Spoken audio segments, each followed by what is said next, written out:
Маркум Кудайбергендин ата-энеси туугандары бүгүн Ош шаардык ички иштер башкармалыгынын тергөөчүлөрүнө нааразычылыгын билдирип, журналисттерге маалымат жыйыны өткөрдү.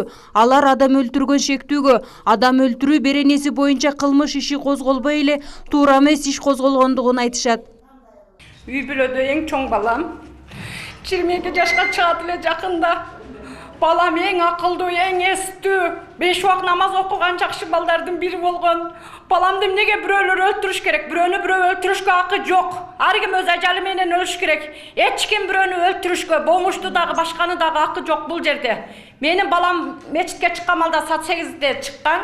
8 канчада, 9 канчада мечит болот эле. 9:30-да телефон чалганымда азыр кирем апа деген. Көрсө 10-дон 10:30-га чейин, 11-ге чейиндик аралыкта эле уруп өлтүрүп койгон. Бул факты боюнча Кыргыз Республикасынын кылмыш жаза кодексинин негизинде ден соолукка атайлап оор залал келтирүү менен кылмыш иши козголгон. Ошол күнү каза болгон бала 25 жаштагы таанышы экөө бильярд ойноп жатып чырдаша кеткен. Жыйынтыгында 25 жаштагы жигит шеригин уруп, анын кесепетинен 22 жаштагы Кудайберген ооруканага жетпей каза болгон. Бул окуя 2018 жылдын 7 апрель күнү болгон. Маркум Кудайберген мечитке намаз окуп келүү үчүн үйдөн чыккандыгын апасы Гүлсара Алиева айтып берди.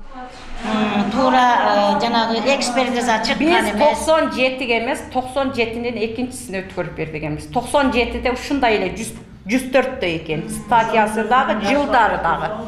Биз 97-нин экинчи пунктуна өткөрүп берсин дегенбиз. Адам өлтүрүп атат го, эмне тоок чымын өлүп атат.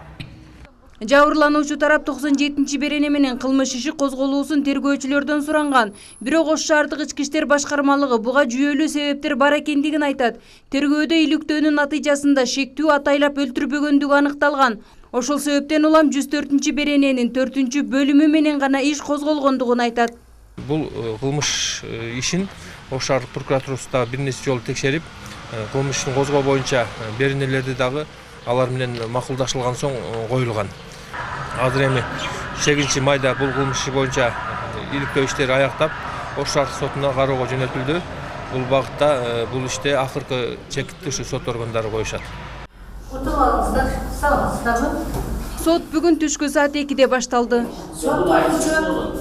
Шектүүгө бүгүн сот өкүмү чыкты. Жарыш сөзгө чыккан жактоочу каза болгон Кудайберген Романовдун денесине оор залал келтирип, уруп өлтүргөндүгүн эскертип, күнөөлүүнү 15 жылга эркинен ажыратуулуусун суранды. Ал эми Гүлсара Алиева 15 жыл эмес өмүр бою камалуусун талап кылды. Жасаган ишине өкүнгөндүгүн айткан шектүү күнөөсүн жарым-жартылай мойнуна ала тургандыгын айтып, жазасын жеңилдетип берүүнү соттон суранды. Мен мындай болушун күткөн эмесмин. Мындай кокустук болуп кетти. Мен өзүмө самоздашта кылдым. Бул жерде эч кандай оюм жок болгон. Мындай кокустуктан болуп кетти. Жеңилдетип беришиңизди суранам. Акыркы сөз менен сизге жарыш сөзүңүздү уктук, акыркы сөз.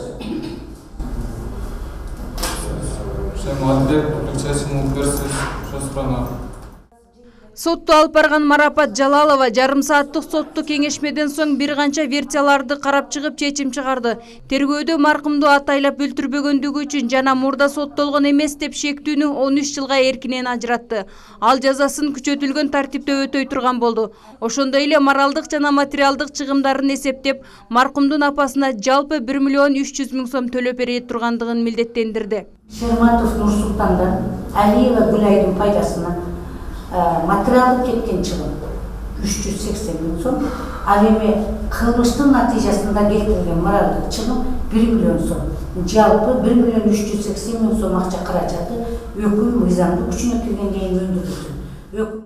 Азыркы жогорудагы өкүм менен жабырлануучунун мыйзамдуу өкүлү жана биз макул эмеспиз. Себеби сот ага эң төмөн мөөнөт берди.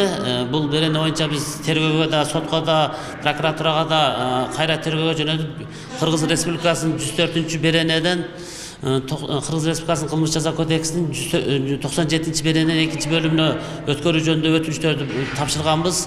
Алардан баарынан канааттандыруусуз калтырган өтүнүчтөрдү жанагы жогорудагы токтомдорго жана өкүмдөргө биз Ош областык сотуна даттанабыз. Кийинки соттук процесс эми Ош облустук сотунда уланат. Фероза Ашымбаева, Айбек Үсөнұлы, жаңылыктар.